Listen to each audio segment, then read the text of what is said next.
Okay, for the next one, I'm going to show you how to do good pelling. So again, we're going to start with using a Tabata timer. You're going to set these for 1-minute rounds with very little time off, 5-10 seconds, just enough for you to switch hands, okay? So use whatever gloves you have, use whatever sword you plan on training with or competing with. I don't really believe in using heavy equipment because you don't actually end up using it and it creates bad skill transference. So use whatever weapon you plan on competing with. So I'm going to go over basic stuff. Chops, wraps. So what people often mess up with their pelling is they'll kind of do this and they'll just do like this, right? It doesn't really do much. So what I want you to practice is very good form. I want you to be very intentional about it.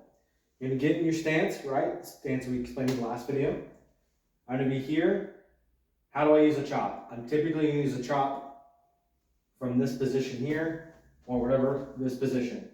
We'll say guard position, right? From this position, I am going to make my movement as efficient as possible while striking very specifically. I'm not just like doing this, right? I'm going to take a point on the pel. I'm going to say right here. Not on top of the shoulder, right on the front of the breast, right? Ideally, you're going to talk about here.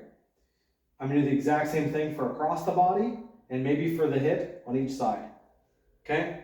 The reason I do this is because when I throw a chop normally, if you throw it at someone's shoulder like this, there's a chance it could be arm, a chance it could be neck.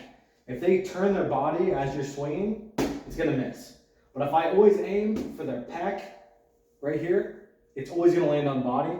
Yeah, you might hit their hand or something, but it's a very high likelihood that you're not going to hit them in the head. Because the issue with fighting is if I hit someone in the head, I'm probably going to lose because I just threw a shot that didn't actually count. So we're going to lead from a sword foot forward stance, right? From here. Guard position here. I'm going to practice in my stance, driving off my rear leg, turning my hand straight down, and hitting the pec, right? I'm not throwing super hard. I'm just practicing this movement. If you can think about what you're doing with your offhand, right? As long as it doesn't interfere with me learning this movement, right? So from this guard position, I'm going to turn, my sword turns with me, I throw straight down, right? I'm going to do this for 1 minute. My elbow is kind of low. I don't want to extend like this.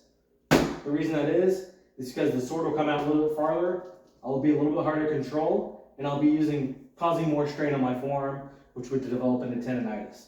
So when I swing with this chop, I'm going to drop my elbow slightly. That way the power drags in and through them, right? Now, I'm going to do the exact same thing with the cross chop. So if you're right-handed versus a right-handed person, I'm going to throw to the pec on the exact same side. And the reason I do this is, if you imagine their arm in space here, all I have to do to throw at their arm now is just turn my shoulders a little bit more. And I would hit them in the arm. Same movement, same shot. I'm just hitting their arm instead of their pec. Okay? So again, 1 minute on each side of the chest. Just like this. Okay? You can do the same thing for the hip. So if we're fighting here, this is good for throwing, if you're fighting Florentiners or pole arms or whatever, I'm just here. I'm just throwing there. Right above the hip. And ideally, I want on above this belt line. Anything below that, you can't reliably hit someone in the hip because it might be their leg or something like that. But if you hit them in the side, they're going to die. They're going to take death, right? So we're here. Relatively straight path. I might turn my shoulders a little bit and throw like that. Okay? Just basic stuff. 1 minute on, 1 minute off. Cross hip. We're here. I'm going to lower my center of gravity a little bit, and I'm throwing straight. Right? Maybe I turn my hips a little bit, just to give me a little bit more power. But I'm not doing this hard. I want to think about just being as efficient as possible, right? Because when you learn those basic things, you do them repetitively with good intention. When you're in a fight and you're tired, you're just going to be throwing exactly what you learned, okay? So the chops, pec, body. We'll say bottom, sword side, or offside hip, sword side hip, offside chest, sword side chest, if they're right-handed, okay? Next part, wraps. People often do the same thing with their wraps. They just go too fast and they make them meaningless. Same thing, we're gonna target outside shoulder, outside hip for our wraps, right? So again, if I'm right-handed and I'm throwing this, I'm gonna be in my guard position. Now in order to throw a wrap, my thumb needs to be down, like this, okay? So our in position is there. So if I'm fighting here, my sword's gonna drift up, I'm gonna throw, this continues over, and I swing there.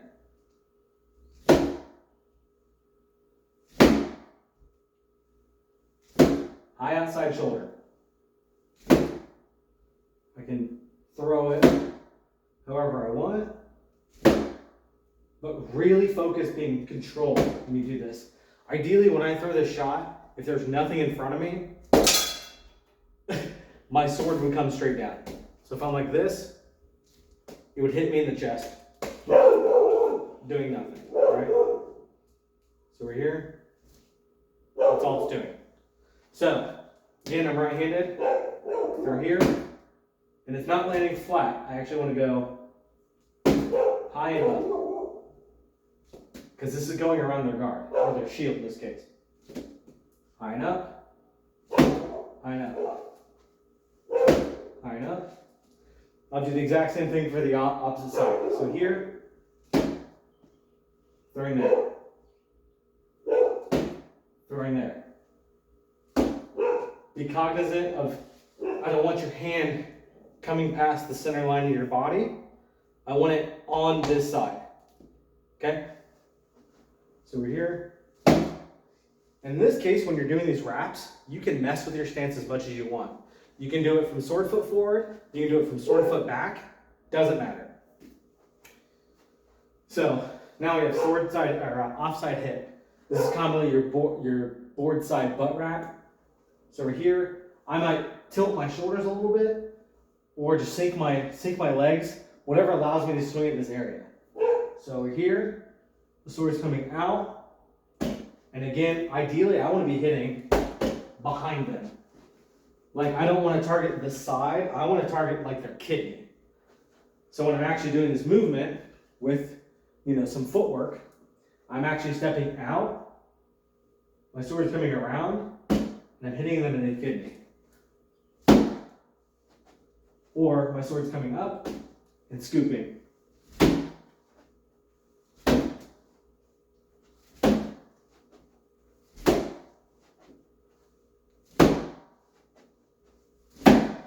Okay?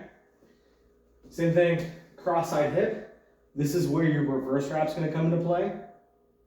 For your reverse wrap, it's a reverse wrap or a money shot or what have you. So, switch hands for this so it's easier to see. So, my hand in my guard position, I'm going to sink my center of gravity. My hand's coming down to where now it's accessing this cross-side hip. My arm's going to extend, turning my elbow, and again, my thumb lands contacting the body. So just like this one, where my thumb is up like this, same thing when I throw like this, no matter how I get there, when I throw, my elbow comes down, and the sword comes up.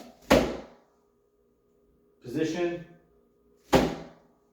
You don't want to add a bunch of ridiculous movement here. Keep it tight. Figure out your body, how your body wants to move, and hit that shot. Ideally, later on, you're going to add some footwork in here, so when I'm stepping across, I'm throwing there. Okay? The square's my opponent, I step across, I throw the shot. Like that. Okay? So, basic chops, basic wraps. You're going to do a minute on each one. So, a minute, a minute, a minute, a minute. just chops. Then I'll switch my hand. I'm gonna do the exact same thing. Then when I go to wraps, switch back to your main hand. You're gonna do a minute each. Switch hands, you're gonna do a minute each, okay? Once you've done that, just keep doing it. Just do it for a warm up. And then, after about a month, when you've been practicing these movements, I want you to start adding in those movements with it. And it's up to you to figure out how you want to move with those. But it's very intuitive, okay? So if I'm sword foot forward and I'm right-handed, and I'm taking this half step forward, I'm probably going to move forward with a chop, right? And I'm probably going to move at an angle when I throw a wrap, okay? Or I might mix it up. You know, the more experience you get with this, the more you start mixing it up. Maybe I step outside and I throw across. That's actually a very common setup. Fake them out, throw across the inside chest. Or instead of moving towards this way, right, when I throw this reverse wrap, I might step this way and throw that, okay? But first, work on stationary stuff, work on being in your stance and just throwing the shots, okay? Then add the movement of coming forward and coming at an angle. How often you may have to do this? I want you to do this 3 times a week. I want you to ideally also do this maybe before park. If you want to get seriously better with your fighting, you need to do this at least 3 times a week, okay? Drilling at your home or drilling with partners at park. You know, park's on Sunday or Saturday for you. I want you to do this like Monday, Wednesday, Friday, okay? It takes about 30 minutes, 40 minutes to do all this stuff. Just go through all of them, you know, write them down, and then just do them, okay? Let me know if you have any other questions.